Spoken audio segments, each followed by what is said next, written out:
So for this project, you are going to need string. I opened up 4 of these packets. Each one of these things is 12 skeins. I chopped them up into thirds. This is what I have left. Super bright, right? Okay, you're also going to need some kind of a clipboard. Honestly, I can't imagine trying to do this without a board and some kind of clip. You will also need something. This is supposed to be like an elastic puller, but it works really good for this. If you don't have that, I would suggest a very long needle and just a bit of string, because that's what you'll need to actually pull the string through in the end. But that's about it. All of these strings are cut to 1/3 lengths. If you're not sure how to do that, I will provide a link for you down in the description. All right, so let's get to this. So welcome to another video. This is Kevin, also known as AKAAWOL. And today we are working with these bright color strings to make a neon. Hey, come on now. Let's, there we go. And nope. All right, we're making a neon bag. So you can see I'm already off to separating the colors. I am putting 3 to the right and 3 to the left. And what you really can't see here though is the one on the right, there will be one of the darker oranges, and on the left hand side there is one of the bright greens. And the reason for that is when these things come down and they join up with the next segment over, see there you can see that darker orange. When they join up with the other segment, that will be needed to kind of keep the colors even.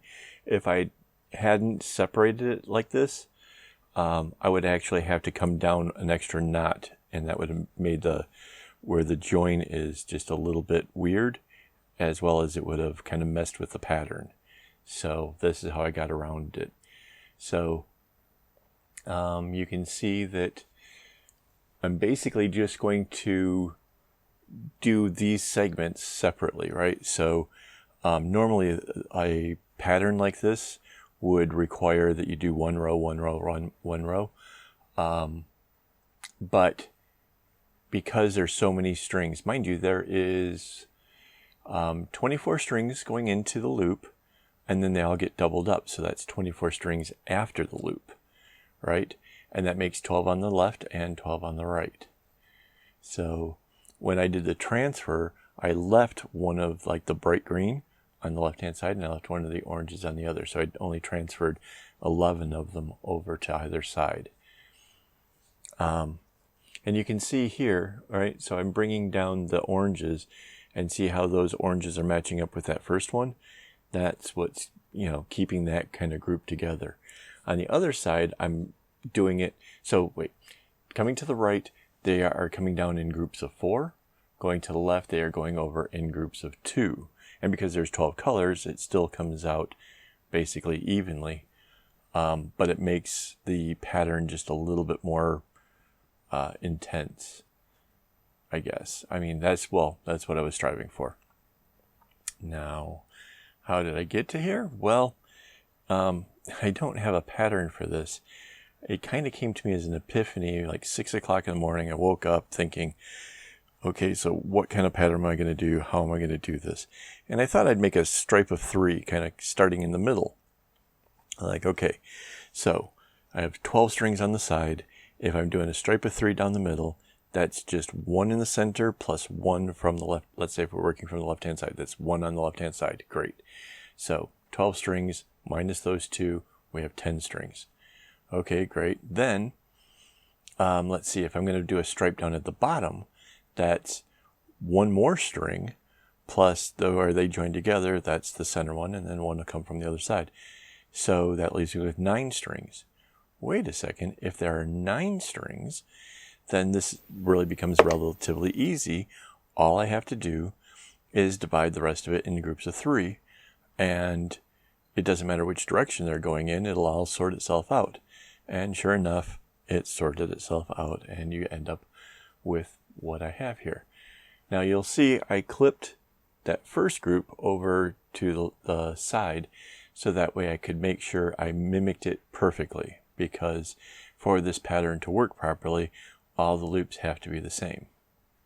In fact, you'll see here I get a little bit down the way and then I have to back up because I accidentally left one of the strings in that group that's over to the right. So yeah, even I can make a mistake. I'm not, beyond doing it. And that's why I keep a clip with a big fat, I think it's a needlepoint needle on it, because a needlepoint needle is a very broad point to it. There it goes, right there. So it helps to untie the knot without causing damage to the strings. If you have really pointy needles that you use, you can actually damage the fiber and ruin the string. And if you do it too many times, well, then it'll just snap off on you. So there's something that you can use to try to avoid that, right? So yeah, I'm copying exactly what I did the first time around, and I'll do that for the other two loops as well. So this is, if you can follow that first one, you can make this bag. Well, up until the base. Then it gets a little bit trickier, but you can make the cylinder part of this easily. And if you really want to bail on it, you can try the easy way that I did in the previous video, or you could make it flat. Let's say if this was big enough to, say, slide your phone into, if you just pull the strings all inside and tie it off, you can make a flat base relatively simple. And that's an alternative if that's something that you want to do. So, okay, back to this. We are, like I said, it's 2 rows to the left and 4 rows to the right. It all balances out since it's in groups of 12. So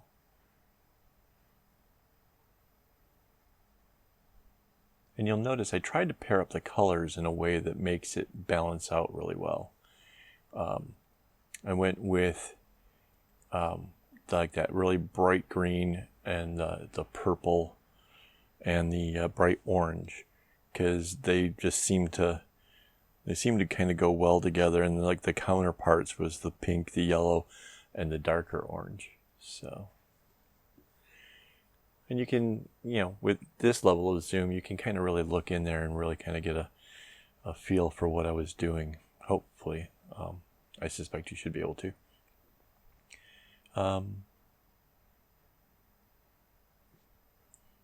Yeah, see, normally this pattern, because if you do this on a bracelet, the colors get to the edges and then they have to bounce back.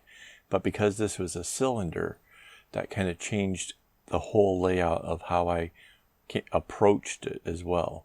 Because if it was like a bracelet design, it gets the ends that bounce back. So you have to be careful like how you start the colors, so as that you don't have them kind of coming together in an awkward way. That's why usually, if you go through my portfolio, you'll see I do them in like sets of 12, and then I try to make it so that way, like the top group of 6, are going through the center with the other group of 6, on the outside. So this, because it's a cylinder, you get to just have, whatever colors you want going, and, as long as, you don't use them for both sides, it just goes. So I think that's kind of awesome. I think this is something that I'm probably going to see a few of you guys trying, because it really turned out cool. And you can see that joining it together, the first one gets 2 knots, the second row gets 3. And that's, you end up with that same little thing. And you can kind of, if you get confused, just kind of look at which one's on the top and look to see if when it goes, that it's going to go over top of like something that's already done 3, and then you can kind of tell the rows, like that green, then it's 1 orange, right? Then those 3 oranges, it's going to go, that last orange goes over the 3 purples. So it's relatively simple. You do have to kind of go back and forth with it from side to side, but that said, I'm doing, you know, segments at a time, and each time, each one of these rows gets smaller as you go along. And if you look, like, okay, I'm doing a row of purple. Well, I only need to do one more row of purple, and then that row's out. And that kind of thinking keeps me motivated into kind of doing this stuff, kind of getting excited about it or whatever. So I don't know. It's what gets me to finish up these things.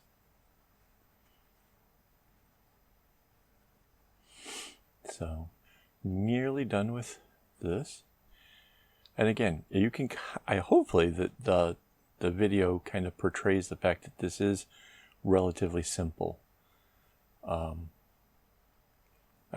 certainly had a lot of fun. I'm actually considering like how I could do a different variation or something, because the pattern was really, really fun, and I think it went pretty quickly. So, though I have to admit, those colors are really bright. Camera kind of struggles. Oh, got to the end, tried to make the color change directions. Just so used to the zigzags and the other patterns. Get distracted, have the music playing, whatever. No, don't do that. All right. So, if you can make this one, well then obviously you can make two. Okay, so now joining the two together, and the rows become much, much longer. And we have sped this way up because there's a certain redundancy in all of this that obviously, you know, you've seen me already making rows. It's still making rows. So my original thought, though, was in doing this was going to be that I was going to make it the easy base, like the previous video. But when I kind of got down to the end and realized that I kind of divvied it up by diamonds that were only like 6 strings long, or no, 8 strings long. Sorry, 8 strings long. I realized that it would leave like a hole in the center. It wasn't, the diamonds themselves weren't big enough to actually join all the way across, or at least that's the way it kind of seemed. So I decided to go the safer route and make the spiral. So joining it together, same stuff. Couldn't use the other piece because this string is actually a little bit smaller than the other stuff I use. So that's just a bit of cardboard in there. So, and you can see I'm bringing down 12, and my reasoning there was I was going to make the whole thing a little bit longer, because like I said, I was going to make it the easy base. But like I said, that changed in the end. So.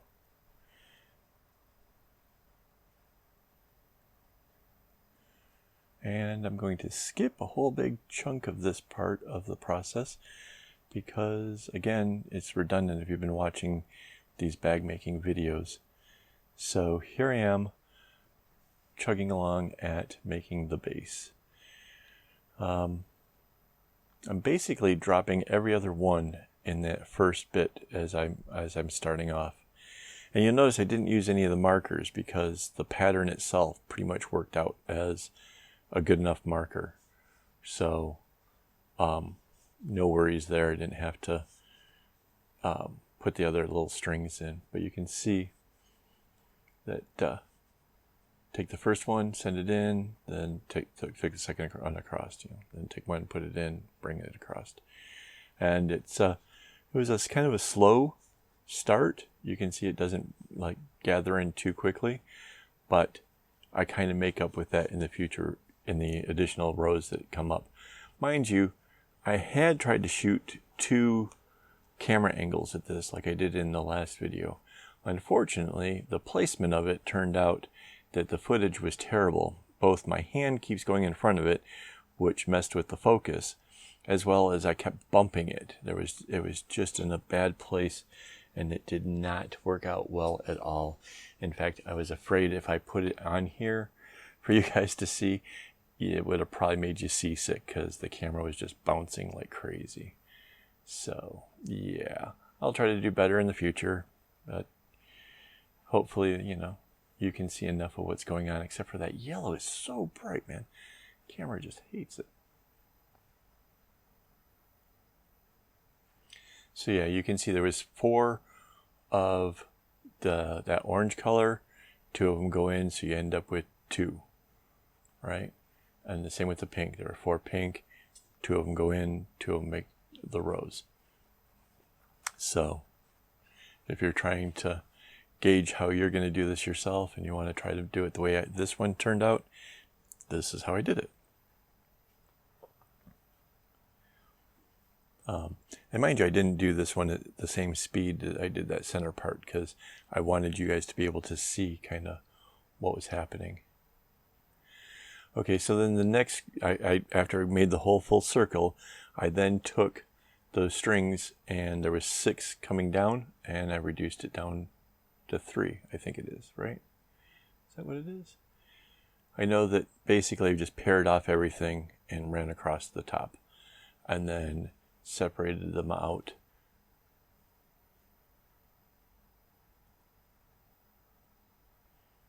And then the 4th row goes just across the singles. So that way, I don't know, just worked out well. 3 rows of double that pull the strings in, 1 row across the singles, which kind of really tugs it in and kind of secures it real nice. And then the next group around, it gets reduced even further. I guess there's 4. So maybe it was 8 strings, and then I go across for 4 of them. I guess that makes sense. Yeah. At this point, my excitement level is so much that it goes really quickly, and the adrenaline's just flowing. Yeah, I'm nobody to talk to at this point. I barely comprehend anything, so yeah. But you can see now at this point, like as it's dropping off more strings, you can see there's a bit more of a curve happening to those colors, and that's and again that kind of, you can see that kind of builds up even more and more as we go down further.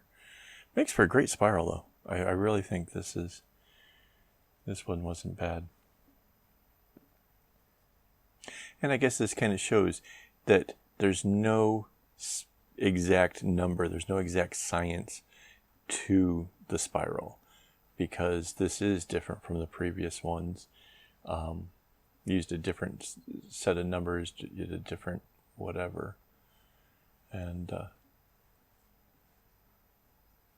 I do have to say though, I'm kind of almost wish maybe I'd used the other colors to make the spiral, if I'd maybe gone around the other direction, because these weren't my particular favorite colors for the base, but I'm sure somebody's going to love it. That bright yellow really catches the black light really well. So,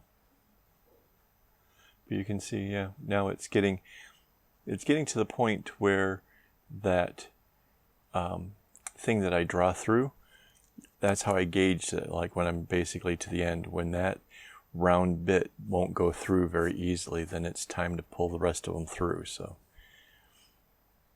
you see, every time it's like, if it's down to 4, then make it down to 2. When it's down to 2, reduce it down to 1. And like I said, the bag will let you know when it's time, because you won't be able to fit that tool through it. If you're using the needle with the string, that's going to be a little bit trickier. Especially since the needle will tend to try to get caught in that group of string that's coming out the other side there. So just a heads up, really, the elastic puller is the better tool. Just is. So, and here we go. It's about the end. I'll pull all the strings through. And those big group right there, those all get tied in one big knot. All right, well, here we have it. I really pleased with how this thing turned out. The string, I was skeptical kind of going into it. It felt like well, I know for a fact that it's a little bit smaller because the overall diameter is, but somehow it feels really, really thick. So yeah, that's like, can't be both, right? But whatever it is, it turned out awesome. It's super bright, and it does this.